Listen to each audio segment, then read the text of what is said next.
Hey, how you guys doing? This is your boy Amari. I'm here in New Jersey on a wonderful, beautiful Sunday morning. I'm here with a very famous gentleman. You may not recognize his face, but you sure as hell will recognize his work. I'm talking about the one and only, the legendary Pat Broderick. How you doing, Pat? Hey, I'm doing good. How are you today? I'm feeling fantastic, man. Thank you so much for being here, and thank you so much for spending time with me and my audience. I did kind of grow up reading your books, but the generation that I'm dealing with right now, they don't know anything about you. So, could you please tell us a little bit about your origin story? Oh, my origin story? How did you get started with comics? How did you get started with art? Okay, I've been drawing since I was about 7, okay? I got started in comics back in 71, and Which company did you start with? DC Comics. I started DC. Why DC? They were the first to hire me. I won they had sponsored a contest back then. It was called Junior Bullpen Contest. It was nationwide. So I went up there and got in the contest and I won. So they hired me. Nice, man. Nice one. So, what was your first official pencil assignment? Contents pages for family books at DC Comics. Okay, was it religious or was it just an ordinary story?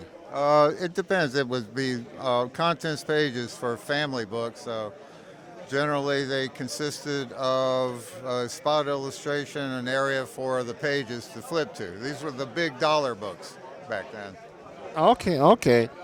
So, what was your very first official superhero work? Iron Fist. Iron Fist. Nice, nice. Did you reference any of the old kung fu movies from the '70s in order to draw the character? I referenced a lot of karate style guides and things. Back then, it was pre-digital, so we were restricted to photographic libraries. Okay, okay, okay. So, what was your hardest art assignment ever? Hardest one so far was, I'd probably have to say, Micronauts issues, where Micronauts fought Shield and Hydra in Disneyland or Disney World in Florida. That was about the most difficult one to draw. Okay, I like Micronauts. It's from the same company as the Transformers. Man, that Book to draw. I love drawing it, but we built through 2 armies and a very well-known locale for background, so that was difficult. cool, cool, cool. I also noticed that you had a run on Green Lantern.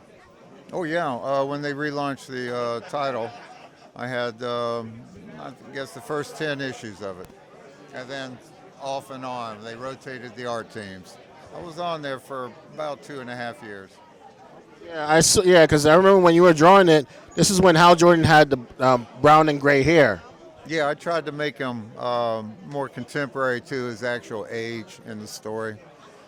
Yeah, yeah, yeah, yeah. So did you know anything about the Parallax storyline at the beginning of that stuff? No, did not. No, no. Okay, okay, okay. So since you're here now, are you working on any new books as a moment? Yeah, I'm working on a title called Bronze Star. It's a horror western with Mike Barron. He's the writer, and it's going to be a trade. We're probably shooting for 58 pages. I'm on page 31 now, so I'm on the downside of it. We'll be done pretty soon. Are you also handling the ink and chores? Yes. Yeah, I'm penciling and inking it. Woo, that's a lot of responsibility, man. It's been a lot of work. Yeah. Yeah. Oh wow, he has samples. Oh wow, this is beautiful. Is everything gonna be entirely in black and white? We're going to offer a black and white edition, but it's going to be full color also. Sweet, sweet, sweet, sweet, sweet. Was there ever an assignment that you wanted to work on, but the company was like, "Nah, we can't have you on that because your style doesn't complement the characters"? Probably everything. I mean, honestly, companies form company styles. I've never drawn in a company style. I draw in my own style. I don't You're not supposed to. You're supposed to be your own man. I know, but that's Marvel had their style. DC is now their style, and everybody looks like Brad Pitt in their books. And same thing at Marvel, you know. Yeah, unfortunately, that's not reality. That's why sometimes, and I'll say this, that's the one thing that turns off a lot of comic book fans. If you're constantly drawing, making every single character look handsome or beautiful or pretty, what's the point of reading the book? Well, it's true. I mean, the hero in this is about 40 years old, you know, and he shows it. So. Oh, nice, man. So is this your create your own project, or is this just a team? This is a cooperative effort. It's a cooperative effort with Mike Barron, and it'll be a Kickstarter. You know, as soon as it's done, we announce it after it's done. So. All right, that's cool, man. Well, Pat, I said, oops, we announce it after it's done. It's not done yet, but it'll be done in about a month and a half. yeah, remember, guys, he's on what, page 36 or 37? I'm on 32, but it's 58 pages. He's on page 32, guys. So he's going to start working on page 33 after he's done with this show. That's cool, man. Do you have any plans to turn that into a feature film? I always have fantasies. That's cool, man. That's cool. Well, I just got to say, Pat, thank you so much for being here. Thank you so much for being an inspiration in the industry. And we're going to look forward to, what's the name of your Western? Bronze Star. Bronson. Okay, man. And this is just complete Western. There's no science fiction in it at all. No alien. Okay. I got you. All right. He can't give away all the information. Just a crumb. That's it. I can tell you this: there's no horror for the first 29 pages. He's just joshing you guys. In other words, he wants you to buy the book, purchase it, check it out. Yeah, he really can't give away the magic, and I understand because I had an argument with a couple of relatives over that kind of talk. Yeah. Well, let me explain. See, my uncle taught me a lesson about the glass. He told me a story about this glassmaker and his apprentice. He would send his apprentice to the hardware store to buy the chemicals, but he would never show the apprentice how to mix the chemicals in order to make glass. Because if he did, then he would be put himself out of business. That's how it goes. So, like I said, thank you so much for being here, man. Thank you for being a great guest, and thank you so much for sharing some of your world with us. I hope to see you again at another convention, and you've been amazing, man. All right, thank you very much. I was happy to do this. You heard what the man said. He was happy to do it. You know, he didn't want to stay home. He's out here to interact with the public. This is amazing. Until next time, guys. I'll see you guys later. Bye-bye. I'm Boguri. Boguri.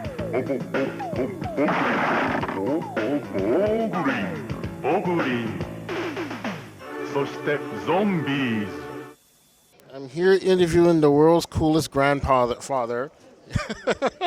World's coolest grandfather because he designs his own toys. All right. 3, 2, 1. How you guys doing? This is your boy Mark. I'm still here at the Collectors Fest show, and I have another special guest in front of you. Yes, you're wondering who the gentleman is. Well, I'm going to let you know. I'm not going to tell you all about him. He's going to tell you all about himself. He's a very famous gentleman. He used to work for the Jim Henson Muppet Creature Shop, and he did a lot of amazing work and stuff for him. If you're a fan of Crystal of Doom thing, the franchise, this is one of the characters he's worked on. But I'm blabbering on too much. I'm here with the one and only, the unstoppable, known as the coolest grandfather on the planet, Tim Clarke. How you doing, Tim? I'm well. How are you? It's good to see you again. Good to see you again too. I noticed that you're kicking a lot of ass online and taking no prisoners, man. That's a great thing. Thank you. So, who's this boggling in your left hand right now? This is Crazy Clown, and he's one of the new ones. We also have King Topor, who's brand new. Would you mind putting him in front of the camera and showing him? Yeah, show him off. This is King Topor, he's brand new. And King Wart, he's also brand new. So we've got a lot of great stuff going on with Boglins, and you can get them at www.theboglins.com. So, is there a room? I heard some wild rumors. Are you guys getting ready to make a Boglins movie? Sorry, say it again. Are you guys getting ready to produce a Boglins movie? Yeah, we have been in discussions about a TV show. Whether it's going to come to fruition, I hope we will see. Okay. Done.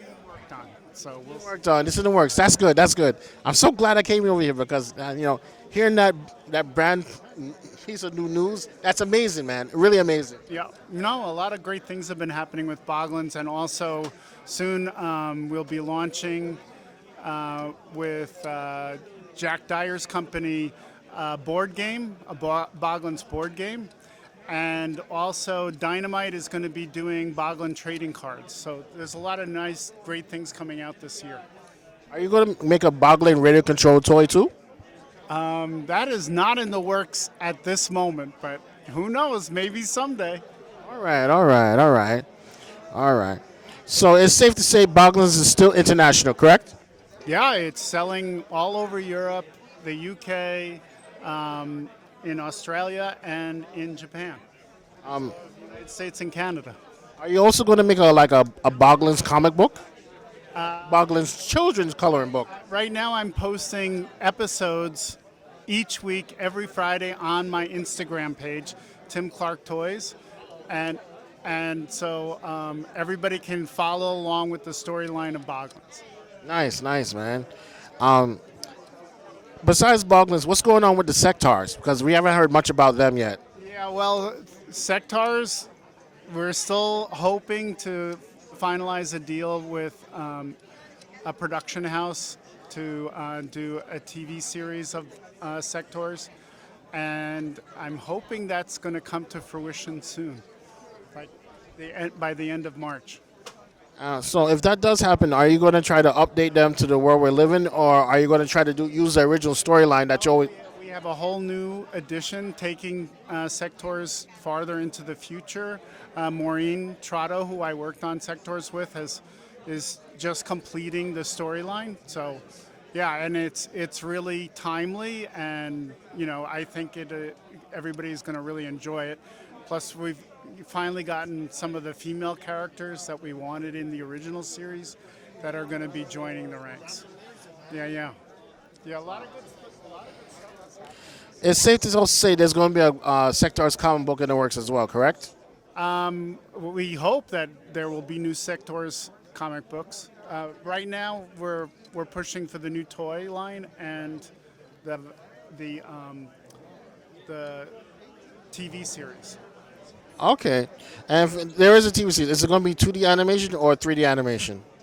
I don't know yet what approach the production company is going to take, but I would think in this day and age it's going to be a mixture of puppetry and CGI. Okay, that's cool, man. Well, Tim, I just got to say thank you so much for being here, man. Thank you so much for updating your fans on the Sectars franchise and the Boglins franchise. I mean, this is a lot of amazing stuff you got going on here, man.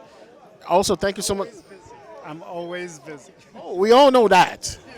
I know when you get out of here, you have work to do when you get home. And you're always at your drafter table. It's a good thing. Then not on top of that, not only that, you have your grandfather duties too. Yeah, I do. I have a brand new grandson, which is wonderful. Congratulations. Daughter, who's going to be 3 soon. So that's cool, man. And a great place for me to be able to try out new ideas. Yeah, they can always test out the products for you. If they like it, they don't like it, they'll let you. They'll be honest. They're not going to hold back. I do with my kids, when they were little. So. Okay. It's good to see you again, Tim. Thank you so much for sharing your story.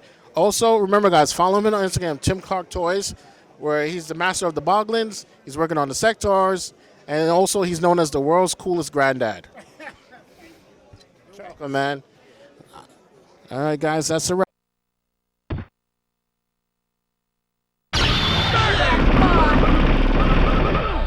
Wonderful.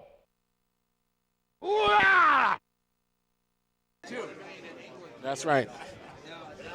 Hey, True Believers, how you guys doing? This is your boy Amari. I'm still here at the Super Mega Collector Show.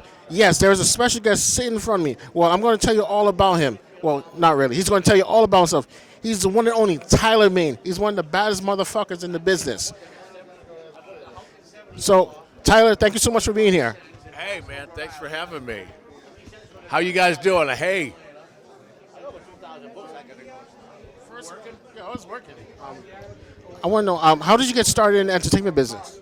Oh, man, I started as a professional wrestler. I wrestled for 11 and a half years professionally all over the world, and then transitioned into the film world. So what was it like for you to work in New Japan Pro? It was a great experience. I did 3 tours in Japan. I did the tag team tournaments, which was a fantastic opportunity. Okay. You didn't get hurt wrestling in Japan at all, right? Oh my God, wrestling takes its toll on your body. You know, you get beat up a lot. It's if I wake up in the morning now and something isn't hurting, I'm going to be dead. That's the toll it takes. So how did you get started with the acting business? I actually was wrestling in Mexico, and they asked me to do a Mexican wrestling movie. And I said, well, I don't speak Spanish. They said, don't worry, we're going to dub it. And I ended up doing my first movie like that. Was it like, were they making like the Blue Devil Mexican movie? Yeah, it was sort of like that. It was Gloria Mayo. I played an intergalactic alien that shot laser beams through my fingertips, and I had a pink fog that followed me everywhere. It was the 80s Don't Judge. Oh, okay. I'm telling you the name of the movie. I'm sure, most likely. First movie. That's the first. I mean, that's good though. At least you had your first taste of acting. After that, what was your second movie like? It was fantastic. I think the second thing I did, if I remember, was the Smoking the Bandit sequel. Yeah, with Brian Boom. Yeah. Those movies are really amazing. It's a TV series for the Action Pack when they did the Action Pack, and they did 5 different shows, I believe, to see which one they were going to do turn into a series, and I think Moonlighting was the one that they did. You mean Moonlighting with Bruce Willis and... Yeah, and all of that, yeah. I used to watch that show religiously as a kid. I look forward... It was a great show. Great show, yeah. Okay. So what was it like to receive the call to play SabreTooth in the X-Men that first X-Men movie? It was a great opportunity, fantastic. They originally wanted me just to do the stunt stuff, but I'm not really a stunt man. But I was like, okay, yeah, I'll talk to you about it. But then the person that they were looking at didn't work out, and they saw my picture because back then I had the long hair and everything, and I guess they figured I looked like SabreTooth. So yeah, you were a super 70s SabreTooth. Huh? You were the 70s version of SabreTooth. Yes, yeah. So, it worked out, and I went in and met with Bryan Singer, and my audition process was he literally jumped up on the table and said, choke me, so I went, and that was it. Okay, so what was it like to fight Hugh Jackman? Oh, man, we had so much fun doing that. Like the fight on the top of the Statue of Liberty we did in Toronto on a sound stage, but it was still about a 30-foot head of the Statue of Liberty that we fought in. It was fantastic. They didn't give you much lines, did they, right? Huh? You didn't get to speak much in the movie, right? No, they had SabreTooth saying a few specific words, and I wish they would have gone deeper into the character, but you never know. Maybe someday they'll do something like that. I wish they did. I mean, did you ever get to meet Don Franks? He was actually the original voice of SabreTooth from the X-Men cartoon. Oh, no, I haven't. That's too bad, man. I wonder what kind of advice he would have given you to bring SabreTooth more to life, because he was an amazing SabreTooth. Yeah, very cool. Are you working on any new movies right now? I'm doing a graphic novel project through my production company, Main Entertainment, so check it out and sign up for the newsletters on mainentertainment.com and stay in touch. All right. Well, you heard what the man said. Go to Main Entertainment if you want to stay in contact with Tyler Main. Tyler, thank you so much for being here, man. Thank you so much for talking to my audience. I hope to see you again on another show. Thank you. All right, guys, that's the wrap. Bye-bye. Subject taking direction well. Increase programming. Logan, can you hear me? Yeah. What's wrong? You just went into a dream state again. What did you see? Me being trained to take people out. Our Lotus. The car in the photograph.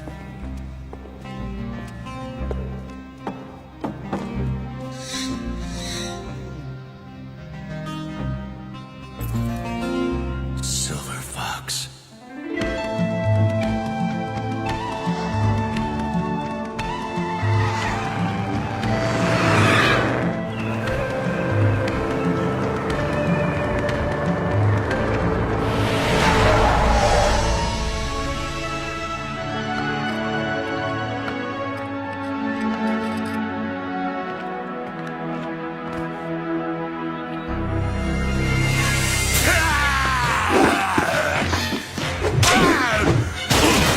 What's wrong, punk?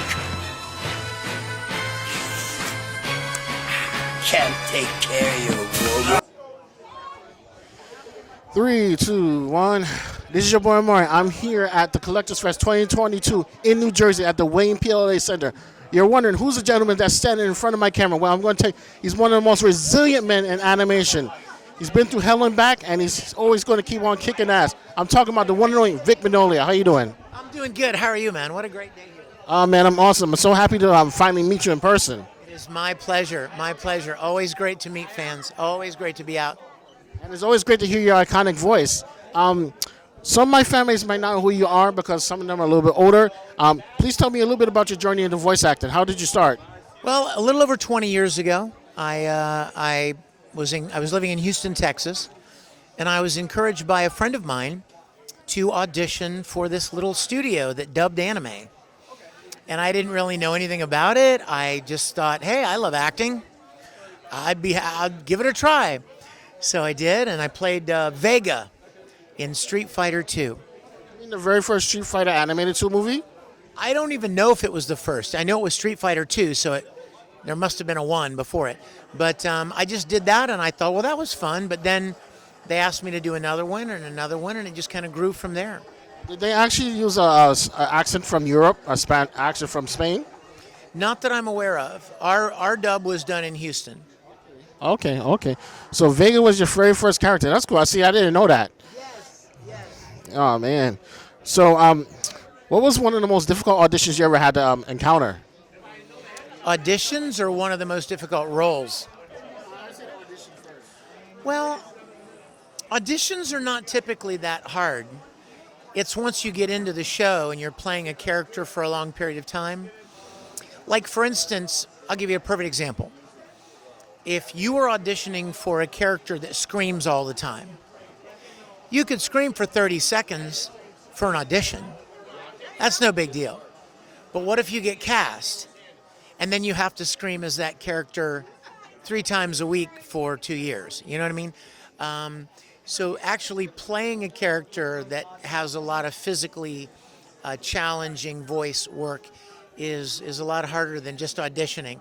I always like to tell people, don't audition with a voice that you don't want to do all the time. You know, like if you go into an audition, everybody, that was an evil Australian woman from off camera who threw a dinosaur at me. Fortunately, I love dinosaurs.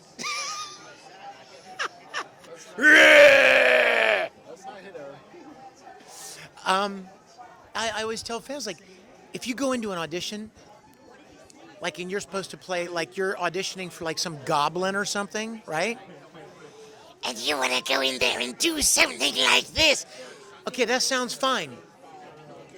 Yeah, but can you do it all day long? Because that'll kill you after a while, right? You know, it's funny, though. Lex Lang said the same thing to me when I interviewed him.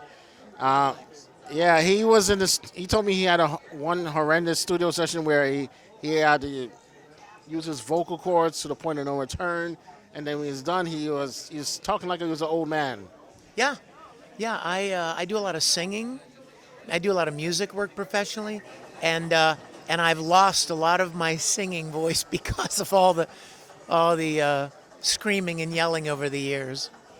Did you make contemporary pop music, or was it classical music? Yes, I do a lot of different styles of music. I've got 6 CDs on iTunes of all original stuff, and I've been doing music twice as long as I've been voice acting. You ever thought about creating your own original animated production? Oh, I've thought a lot about it. I think about a lot of things, but I don't. Come on. This is her. That's her. Look. This is her dinosaur. Yeah, I know. Woo. All right. Yeah, I think I've thought about it. I mean, it's not as easy to do as it is to think about, but I'd love to do it. I mean, you got to be involved with the right people, and also, as long as it's not being drawn. Oh my God. Oh, and now she wants the dinosaur. I did not throw it. I just pretended. He did the right thing. But yeah, because here's the thing that's going on right now. I was watching an interview with Larry Houston. You ever heard of Larry Houston? I think so, yeah. He's a famous producer. He used to work on all the Marvel Comics cartoons back in the 70s and 80s and 90s. Yeah. And he was interviewed by this young man. He said the one thing that's going on with in the American animation scene is that everything they're producing nowadays is just a bunch of damn comedy cartoons. No more action, And I agree with him because the only action we get is anime from Japan. But original action here and for America, it's a problem. What do you think about that? Well, I think it's a good point. I think there's a lot of stuff out there. There's a lot of variety out there. I think it just depends on where you look. If you're only looking on Cartoon Network, you may not find it, but there's Netflix and Hulu and Prime, and everybody's making a lot of original stuff. So I think there's something for everybody out there. Yeah, but I'm old school. I like action stuff. Like, for example, I enjoy your rendition of Broly. Oh, thank you. I love Broly. He's a very evil man. I'm sorry, not evil, but very confused young man. Yeah, Broly is misunderstood. He means well. Kakarot! Oh, yes. You could sum up all of his lines pretty much with one word. Kakarot. Yes. Oh, man. So, are you working on anything new right now? I am, actually. When COVID hit, of course, and shut a lot of things down, I started doing audiobooks. Nice, man. I have a studio in my home, and I do audiobooks from the comfort of my home. And That's beautiful. I've really enjoyed that. And then I've got some animation stuff that I've been working on. So I'm, I've been invited to several events, and I'm very, very grateful to meet good people and get out and see people that have enjoyed my work over the years. So I'm very grateful. Vic, you're one of those awesome voice actors, man. I mean, we're still thankful you're around, kicking ass and taking no prisoners. Thank you. Well, you know what? I just love what I do. I have been so grateful, to get the opportunity to do what I've done over the years. I'm very grateful. And so thank you for that. Well, you make a lot of people very happy. Well, a lot of people make me very happy. It's so neat to come out and, when you record, when you do voiceover work, you're in a recording booth. There isn't any audience there. There isn't anybody laughing or crying or listening, to what you're doing. So you never really know how it's going to be perceived, right? Are they going to like what you did, right? So it's always gratifying to come out and meet people who have enjoyed your work, So one question I do have to ask, be the devil's advocate. Have you ever rejected scripts saying, you know what, this is not really for me. I have to pass on this because I don't feel I'm going to do justice to the job? Many times. Many times. Yes. Was it some really terrible cartoon? Was it a job that wasn't, you didn't?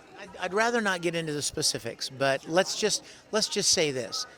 There are things that I have been asked to do. There have been things that I've been asked if I would be willing to be a part of, and I would look into them and be like, I don't have a good feeling about that. And sometimes you make a good call, sometimes you make a bad call, but you just do the best you can. That's all any of us can do, right? You can just do the best you can. In other words, you're just being responsible. You don't want to let the fans down. So you say, you know what, I'm going to pass on this. Exactly. And you're just being responsible. I want to try to be faithful to my own convictions. You know what I mean? To who I am. And like I said, none of us are perfect. I mean, we all like, oh, I shouldn't have done that, or this was a mistake, or I shouldn't have said yes to that opportunity, or I should have passed up that one. But you just do the best you can every day, you know? Yeah, I mean, it's not every day you strike gold, but you know, sometimes you just learn to say no. All right. Are you working on any live action productions? Actually, last year I did a couple of live action films, and I've got a couple lined up this year. And Are you allowed to talk about these live action productions? well, I did a Silent Hill live action film last year, and I did another horror film last year called Quiet on Set. It's not been released yet, it's still being edited. I've got a couple of things lined up this year, and I would be remiss if I didn't tell you about my Star Trek series. Let's hear about the Star Trek series. Just look up StarTrekContinues.com. We rebuilt the entire soundstage from the original Star Trek series, and we made 11 full-length episodes that finishes the original Star Trek that was just canceled. And I get to fulfill my childhood dream of playing Captain Kirk. So, Well, you do kind of look like him. right there, like there he is. Did William Shatner give you his blessing? I don't know. I think he knows about it, but we didn't ask for anybody's blessing. But hopefully they love it because we paid tribute to them. Like it was our. I like to tell people it was my love letter to Star Trek. Yeah. That's cool, man. That's cool. Vic, I have to say, you know, you're an amazing, man. You're doing a lot of crazy stuff and amazing stuff. It's a pleasure to have you here on my show, and thank you so much for sharing your talent with the world. Thank you. It's been, like I said, I've been more blessed than I ever deserved. So I am so incredibly grateful for the opportunities I've had and meet good people. And I'm so humbled by the support and the encouragement of so many people. So thank you, anybody watching. Thank you. And we do our best, you know. You're a wonderful guy, man, and I know you always try to do the right thing, and sometimes doing the right thing may come with a little consequence, but, you know, you're resilient, you're tough. You can only do your best, you know. That's all you got. Well, Vic, thank you so much. I'm going to end this interview. Guys, it was a pleasure having Vic Mignogna on my program. This video will be up in a couple of days, so it'll be on YouTube, and everyone will get to be able to watch it and see, you know. The great Vic Mignogna, he's still around kicking ass and taking no prisoners. My pleasure, man. Thanks for having me. Thank you for being here, man. All right, guys, see you later. I am Vector Sigma.